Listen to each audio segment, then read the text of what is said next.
இந்த நாள் ஏப்ரல் 16 என் வாழ்வில் மறக்க முடியாத நாள். 22 ஆண்டுகளுக்கு முன்பு இதே ஏப்ரல் 16ஆம் நாள்தான் நான் திராவிட முன்னேற்றக் கழகத்தில் 30 ஆண்டுகள் உழைத்து கொலைகாரன் என்று குற்றம் சாட்டப்பட்டு நீக்கப்பட்டதற்கு பிறகு அண்ணாவின் தம்பிகள் லட்சக்கணக்கானவர்கள் திரண்டு தலைநகர் சென்னையில் எழுச்சி பேரணி நடத்திய நாள். 22 ஆண்டுகள் போராட்ட களங்களும்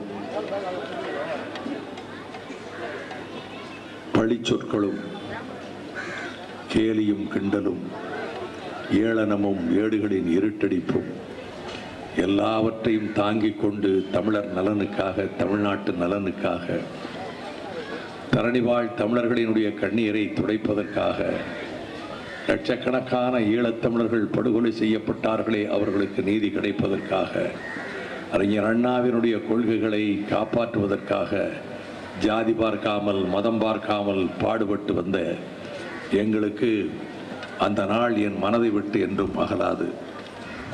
அதனால் தான் இன்றுதான் பிரச்சார பயணத்தை தேசிய முற்போக்கு திராவிட கழகம், மறுமலர்ச்சி திராவிட முன்னேற்றக் கழகம், விடுதலை சிறுத்தைகள் கட்சி, மார்க்சிஸ்ட் கம்யூனிஸ்ட் கட்சி, இந்திய கம்யூனிஸ்ட் கட்சி,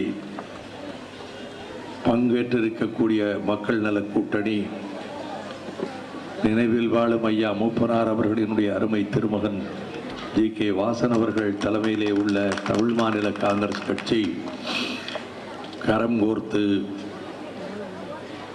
ஒரு அரசியல் மாற்றத்தை தருகிற வெற்றி கூட்டணியை அமைத்து தொகுதிகள் எந்தெந்த கட்சிக்கு எத்தனை எந்தெந்த தொகுதிகள் என்று அறிவிக்கப்பட்டு இந்த பிரச்சார பயணத்தை அண்ணா நகரிலே முத்துமாரியம்மன் கோயில் வாசலுக்கு எதிரே தொடங்கினேன். பலியிடப்படுவதெல்லாம் ஆடுகள் தான், சிங்கங்கள் அல்ல என்று மனிதகுலத்துக்கு உறுதியை சொன்ன பாபா சாஹேப் டாக்டர் அண்ணல் அம்பேத்கர் அவருடைய திருவுருவச் சிலைக்கு பக்கத்தில் ஒரு ஆலயத்தினுடைய விநாயகர் ஆலயத்துக்கு அருகாமையில் இந்து, முஸ்லீம், கிறிஸ்தவர்கள் என்று பல்வேறு மக்களும் இணைந்து வாழுகிற இந்த பகுதியில் நான் உங்கள் முன்னால் நிற்கிறேன். நவம்பர் இறுதியில், டிசம்பர் தொடக்கத்தில் சம்பரம்பாக்கம் ஏரி முறைப்படி அறிவிக்கப்படாமல் தண்ணீர் பெருமளவு தேக்கப்பட்டு திறந்து விடப்பட்டதால் தலைநகர் சென்னையின் பெரும்பகுதி வெள்ளத்தில் மூழ்கியது. வீடுகளெல்லாம் வெள்ளத்தில் அனைத்தையும் பொருள்கள் இழக்கின்ற அவலம் ஏற்பட்டது. குடிசை வீடுகள் அடித்து செல்லப்பட்டன. எல்லா உடைமைகளையும் மக்கள் இழந்தார்கள். பாடுபட்டு அரும்பாடுபட்டு 30 வருடம் 40 வருடம் பாடுபட்டு அவர்கள் சேர்த்து வைத்த சின்ன சின்ன பொருள்கள் எல்லாம் போயின. அதையெல்லாம் விட படித்த பிள்ளைகள், பெண் பிள்ளைகள், பையன்களுடைய சர்டிஃபிகேட், அவர்கள் பாஸ் செய்து பெற்றிருக்கிற பட்டங்கள், வேலைக்கு போவதற்கு ஆவணங்களாக இருக்கக்கூடிய சான்றிதழ்கள் எல்லாம் போயின. அப்படியே கண்ணீரும் கம்பரையுமாக மக்கள் நின்றார்கள். அந்த நேரத்தில் கட்சிகளில் இல்லாத இளம் பெண்களும் இளைஞர்களும் மனிதாபிமானத்தோடு இந்த தலைநகரிலே கஷ்டப்பட்ட மக்களை காப்பாற்றினார்கள். அவர்கள்தான் இந்த ஜனநாயகத்தையும் காப்பாற்றப் போகிறார்கள். ஊழல் ஆட்சிகளை இனி திரும்புவதற்கு வழியே இல்லாமல் அகற்றிவிட்டு ஊழல் இல்லாத ஒரு ஆட்சி, மது இல்லாத ஒரு ஆட்சி, வெளிப்படையான ஒரு கூட்டாட்சி, கேப்டன் விஜயகாந்த் அவர்கள் முதலமைச்சராக பொறுப்பேற்க ஒரு அரசை அமைக்க உறுதி கொண்டு பாடுபட்டு கொண்டிருக்கிறார்கள். இந்த மிக்சி, கிரைண்டர், ஃபேன் எல்லா பொருள்களும் சேர்த்து 16,000 ரூபாய் தான். ஆனால் ஒரு வீட்டில் ஒருவன் குவார்ட்டர் பாட்டில் குடித்தால் வருஷத்துக்கு 1,36,000 ரூபாய் அவன் இழக்கிறான். 5 வருடத்தில் எவ்வளவு என்று கணக்கு பார்த்து கொள்ளுங்கள். ஆக நமக்கு ஒரு சிறிய இலவசத்தை கொடுத்துவிட்டு நம் குடும்பத்தை பாழாக்குகிறது மது. வீட்டு வருமானம் எல்லாம் அதற்கு போகிறது.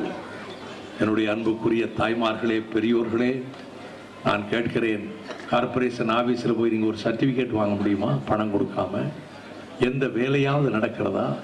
இபி ஆபீஸில் போய் நீங்கள் பணம் கொடுக்காம ஏதாவது செய்ய முடியுமா? இந்த மின்வாரியத்து அலுவலகத்துக்கு போய் ஆஸ்பத்திரிக்கு போறீங்களே, அரசாங்க ஆஸ்பத்திரிகளே வைத்தியம் இருக்கா? புழுதி மேடாக குப்பை தொட்டியாக கிடக்கிறது ஆஸ்பத்திரி. வேற வழி இல்லாமல் வீட்டை விட்டு சொத்தை விட்டு தனியார் ஆஸ்பத்திரிக்கு போகிறார்கள். நாங்கள் ஆட்சிக்கு வருவோம், அரசு மருத்துவமனைகளில் தான் எல்லா விதமான ஊக்குவிப்பும் செய்யப்படும். முதலமைச்சர் முதல் அனைத்து அமைச்சர்களுக்கும் உடல் நலமில்லை என்றால் அரசாங்க மருத்துவமனைக்கு தான் செல்ல வேண்டும், தனியார் மருத்துவமனைக்கு செல்லக்கூடாது.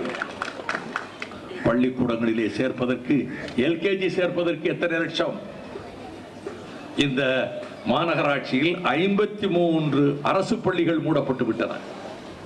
53 அரசு பள்ளிகள் மூடப்பட்டு தனியார் பள்ளிகள் ஊக்குவிக்கப்படுகின்றன. ஆந்திராவில் தனியார் துறைமுகம் முன்னேறி அவர்கள் கோடிக்கணக்கிலே சம்பாதித்தால் நம்ம துறைமுகம், நம் சொந்தமான துறைமுகம் ஊக்குவிக்கப்படவில்லை. இப்படி எந்த பிரச்சனை எடுங்கள், தமிழகத்தின் நலன்கள் காப்பாற்றப்படவில்லை. அது மட்டுமல்ல, தமிழ்நாட்டை சேர்ந்தவர்கள் எங்கே போனாலும் கொல்லப்பட்டால் கேள்வி கேட்பார் கிடையாது. ஆந்திராவில் போய் கொல்லப்பட்டாலும் கேள்வி கேட்பார் கிடையாது. நாங்கள் ஆட்சிக்கு வருவோம், போலீஸ்காரர்களை ரோட்டில் காக்க வைத்து வீட்டு போடுற வேலை, விஐபிக்கு வரவேற்பு கொடுக்கிற வேலையெல்லாம் இருக்காது. இதை செய்து காட்டுவோம். நீங்க டியூட்டியை பாரு, களவு கொலை நடக்காம பாரு. முதல் மந்திரி போனா என்ன, ரோடு பூரா பணம் மரத்தை நட்டு வச்ச மாதிரி போலீஸ்காரங்க வெயிலையும் மழையிலும் காத்து கிடக்கணுமா? இவையெல்லாம் மாற்றப்பட வேண்டும். அதெல்லாம் மாற்ற முடியாது ஐயா. எந்த சர்க்கார் வந்தாலும் இப்படி ஊழல் இருக்கத்தான் ஐயா செய்யும். இது இந்த ஈசி சேர்ல உட்கார்ந்துகிட்டு ஆலோசனை சொல்லக்கூடிய சில பேர், யார் வந்தாலும் இப்படித்தான் ஐயா. நாங்கள் மாற்றுவோம், எங்களுக்கு அந்த வாய்ப்பை கொடுங்க, நாங்கள் மாற்றுவோம், நிச்சயமாக மாற்றுவோம். ஸ்போர்ட்ஸை என்கரேஜ் பண்ணணும், பிள்ளைகளுக்கு நல்ல விளையாட்டுத்துறையில் ஊக்குவிக்கணும். பையங்க விளையாட்டுத்துறையில் பையங்க பெண்கள் ஈடுபட்டால் தப்பான பழக்க வழக்கங்கள் வராது, வேறு பழக்கங்கள் வராது. நாம் மக்களுக்காக பாடுபடுகிறோம், அவர்கள் நம்பிக்கையை பெறுகிற விதத்திலே நாம் உழைப்போம். அம்பிகாவதி இதிலே உறுதியாக ஜெயிப்பார் என்ற நம்பிக்கை எனக்கு இருக்கிறது. அந்த அளவுக்கு அனைவருடைய அன்பை பெற்றிருக்கிறான். யார் அவர்கிட்டே வந்து ஒரு உதவினா நீங்க எந்த கட்சி, என்ன ஜாதி, என்ன மதம்னு கேட்க மாட்டார். அப்படிப்பட்ட ஒரு நல்ல தம்பியை இந்த இயக்கத்திலே நாங்கள் பெற்றிருக்கிறோம். கூட்டணியின் வேட்பாளராக அறிவித்திருக்கிறோம். தோழமை கட்சிகளினுடைய நிர்வாகிகளே, உங்களை நம்பி என் தம்பி அம்பிகாவதியை உங்களிடம் ஒப்படைத்திருக்கிறேன். பம்பரம் சின்னத்திற்கு வாக்குகளை சேகரித்து தாருங்கள், வெற்றியை தாருங்கள். நன்றியோடு உங்களுக்கு உழைப்போம். வணக்கம்.